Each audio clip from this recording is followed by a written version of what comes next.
Melania Trump has flown back to Washington D.C. after a very brief trip down to Mar-a-Lago to be back in time for Donald's return from Davos. The First Lady was originally set to accompany the president on his trip to meet with top European CEOs in Switzerland this week. But she cancelled last minute after reports that the president had an affair with porn star Stormy Daniels. Instead, Melania made an unexpected trip to the Holocaust Museum in Washington, D.C. on Thursday morning, before jetting off for West Palm Beach, Florida, later that afternoon. Just 28 hours later, she was back on a plane to fly back to D.C. to meet her husband, who returned on Friday night after holding court at the World Economic Forum in Davos. White House sources told DailyMail.com that, before her mysterious trip to Florida, Melania spent a number of nights at a posh D.C. hotel away from the president following the Stormy Daniels allegations. The First Lady opted for time away from her husband since news of a possible $130,000 payoff from the president's lawyer to Daniels to cover up an alleged tryst was first reported by the Wall Street Journal. She made no public appearances while she was in Palm Beach County, although there were rumors she may attend a ball Friday night at Mar-a-Lago in honor of Young Adventurers, an organization chaired by her sister-in-law, Elizabeth Trump Grau. But Melania appeared to change her mind, and decided to fly back to Washington to meet Donald.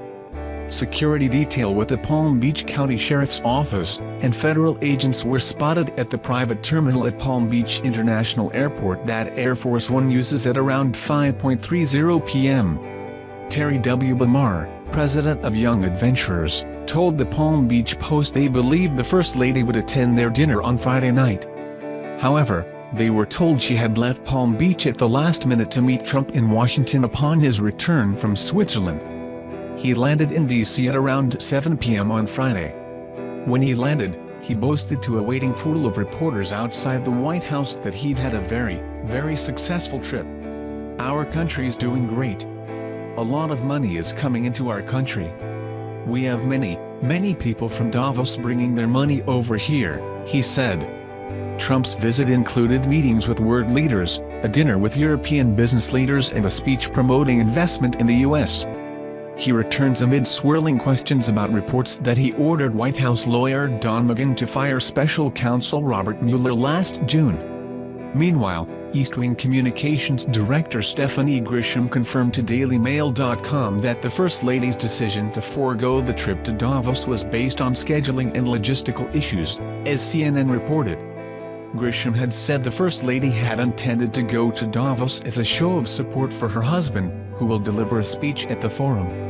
But White House sources have told DailyMail.com that a memo sent to staffers also indicated the First Lady was not expected to make any solo appearances while the president is away. Drawing into question how her schedule is conflicted,